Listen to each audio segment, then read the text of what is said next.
रात शांत थी। वृंदावन की हवाओं में बांसुरी की एक मधुर धुन बह रही थी। चांद की रोशनी यमुना के जल पर पड़कर ऐसे चमक रही थी जैसे किसी ने रजत बिखेर दिया हो।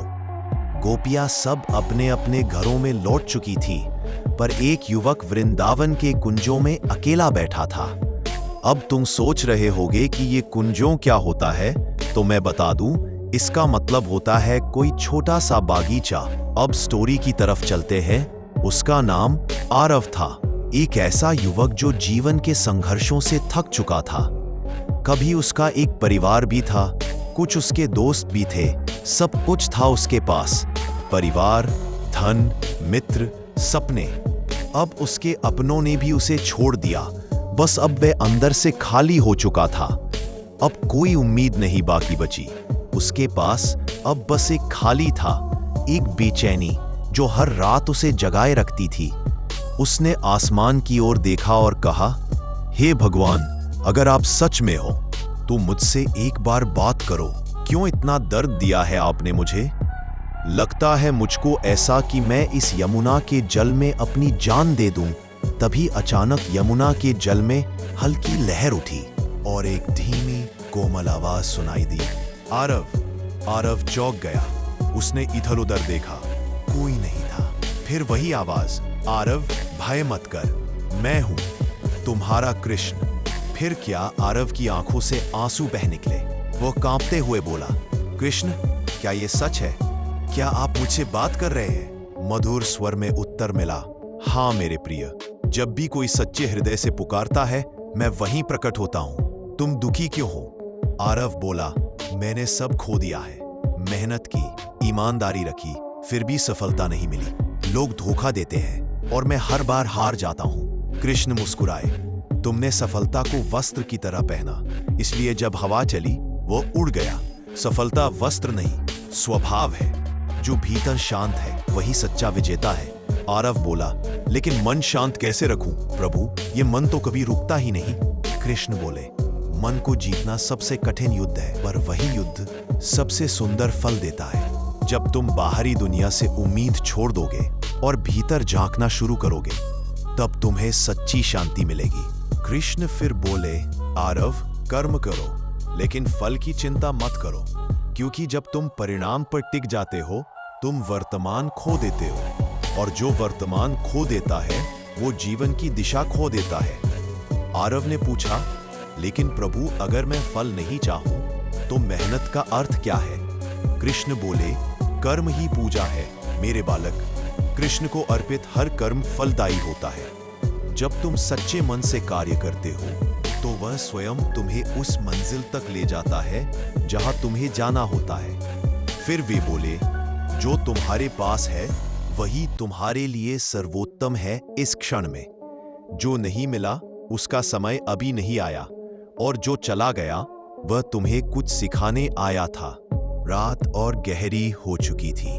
आरव बोला, प्रभु, सब मुझे छोड़ गए हैं। कृष्ण हंसे, जो चला गया तुम्हारा था ही नहीं, और जो सच्चा है वह कभी छोड़कर नहीं जाएगा। प्रेम में अधिकार नहीं, समर्पण होता है। आरव बोला, पर भक्ति कैसे करूं जब दिल टूटा हो? कृष्ण बोले, भक्ति दिल के टूटने से नहीं रुकती, बल्कि वही से शुरू होती है। जब मन किसी से बनता है और टूटता है, तब वह समझता है कि प्रेम किसी इंसान से नहीं, मुझसे होना चाहिए। फिर बोले, हर आंसू जो तुम्हारे गाल पर गिरता है वह मेरे चरणों में जल बनकर बह जाता है। हर आह जो तुम भरते हो वह मेरे बांसुरी के स्वर में घुल जाती है। इसलिए दुख मत मानो, तुम्हारा हर दर्द मुझे करीब लाने का जरिया है। सुबह की पहली किरणों ने यमुना के जल को सुनहरा बना दिया। आरव ने धीरे से पूछा, प्रभु, जीवन का अर्थ क्या है? कृष्ण बोले, जीवन कोई रहस्य नहीं, बल्कि एक यात्रा है, आत्मा की यात्रा। तुम्हारा जन्म किसी संयोग से नहीं हुआ, बल्कि तुम्हारे कर्मों ने तुम्हें इस मार्ग पर भेजा है। हर व्यक्ति तुम्हें कुछ सिखाने आता है। कभी कोई प्रेम सिखाता है, कभी वियोग, कभी धैर्य, कभी त्याग, पर अंत में सब एक ही है, स्वयं को जानो। आरव बोला, प्रभु, क्या मैं कभी आपको पा सकूंगा? कृष्ण बोले, तुम्हें मुझे पाने की जरूरत नहीं, क्योंकि मैं तुम्हारे भीतर हूं। तुम्हारा हर अच्छा विचार, हर सच्चा कर्म, वही मैं हूं। आरव अब शांत था। उसका चेहरा शांत, आंखें गीली, पर मन निर्मल था। उसने पूछा, प्रभु अब क्या करूं? कृष्ण बोले, अब जियो, पर ऐसे जैसे हर क्षण मेरा उत्सव हो। हर व्यक्ति में मुझे देखो, हर परिस्थिति में मेरा संकेत खोजो। जो तुम्हें दुख दे उसे क्षमा दो, जो तुमसे प्रेम करे उसे 2 गुना प्रेम दो, और जो तुम्हें भूल जाए उसके लिए प्रार्थना करो। यही जीवन की सच्ची साधना है। कर्म करते रहो, मुस्कुराते रहो, और मुझे अपने साथ महसूस करते रहो।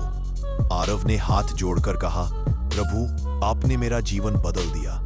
अब मैं जानता हूं शांति बाहर नहीं, मेरे भीतर है। कृष्ण मुस्कुराए और बोले, यही तो जीवन का रहस्य है आरव। जब तुम खुद से प्रेम करना सीख जाओगे, तब दुनिया भी तुमसे प्रेम करने लगेगी। अब उठो, क्योंकि तुम्हारे कर्म ही तुम्हारी पूजा है, और तुम्हारा जीवन मेरी लीला। रात की तरह बांसुरी की धुन धीरे धीरे खो गई, पर आरव के भीतर अब वह संगीत हमेशा के लिए बस गया था। आरव को मिला जीवन का अंतिम सबक। जब आरव ने अपने जीवन के संघर्ष, प्रश्न और पीड़ा को श्री कृष्ण की वाणी से सुना, तो उसके भीतर कुछ बदल गया। वह समझ गया कि जीवन केवल भागने या पाने का नाम नहीं, बल्कि समझने और स्वीकार करने की यात्रा है। मन को जीतना ही सबसे बड़ा युद्ध है। कृष्ण ने उसे बताया, दुनिया को जीतना आसान है, पर अपने मन को जीतना कठिन। आरव ने जाना कि उसकी सारी उलझनें, डर, गुस्सा और दुख किसी और के कारण नहीं, बल्कि उसके अपने मन के असंतुलन से थे। वह समझ गया, शांति बाहर नहीं, भीतर जन्म लेती है। कर्म ही असली पूजा है। आरव ने महसूस किया कि कर्म करते समय अगर मन ईश्वर में लगा हो, तो हर काम पूजा बन जाता है। उसे एहसास हुआ कि फल की चिंता छोड़ो, कर्म में आनंद ढूंढो। अब वो हर काम पूरे मन से करने लगा, बिना परिणाम के डर या लालच के। प्रेम ही भक्ति का रूप है। जब आरव ने अपने जीवन में प्रेम को पाया, न कि किसी व्यक्ति के रूप में, बल्कि हर जीव, हर परिस्थिति में ईश्वर की झलक के रूप में, तो उसे असली भक्ति का अर्थ समझ आया। वो जान गया कि भक्ति का अर्थ रोना नहीं, बल्कि हर पल प्रेम में जीना है।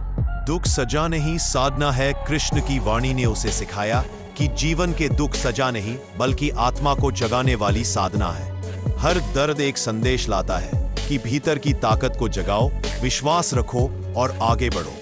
भगवान दूर नहीं, भीतर है। सबसे गहरा सबक यही था कि श्री कृष्ण कहीं बाहर वृंदावन में नहीं, बल्कि आरव के भीतर ही निवास करते हैं। जब मन शांत होता है, तब वही कृष्ण स्वरूप भीतर बोलता है, मैं तुम्हारे भीतर हूं, बस प्रेम और सत्य के मार्ग पर चलो। जीवन का उद्देश्य, आत्मा की जागृति। अंत में आरव ने सीखा, जीवन का लक्ष्य धन या सफलता नहीं, बल्कि आत्मा को पहचानना है। जब उसने अपने भीतर की रोशनी को देखा, तो उसे एहसास हुआ, मैं वही आत्मा हूं जो न जन्म लेती है, न मरती है। मेरे प्रिय मित्रों, जय श्री कृष्ण। आप सभी उस प्रेम, उस सत्य और उस प्रकाश के यात्री हैं, जिसकी राह पर आरव चला था। आप सब भी उसी यात्रा पर हैं, जहां मंजिल कोई जगह नहीं, बल्कि एक अनुभूति है, अपने भीतर के कृष्ण को पहचानने की। हर दिन थोड़ा रुकिए, थोड़ा मुस्कुराइए, थोड़ा सुनिए अपने मन के भीतर की उस शांति को, क्योंकि जब आप अपने भीतर कृष्ण को महसूस करने लगते हैं, तो पूरा संसार मंदिर बन जाता है। आपके हर दुख में भगवान की कृपा छिपी है, हर कठिनाई एक नया अध्याय है, और हर प्रार्थना आपके भीतर की रोशनी को जगाने का निमंत्रण। तो हे भक्तों, आइए इस यात्रा में साथ चले, जहां हम कर्म करेंगे प्रेम से, भक्ति करेंगे दिल से, और जिएंगे श्री कृष्ण की वाणी के अनुसार। राधे राधे, जय श्री कृष्ण।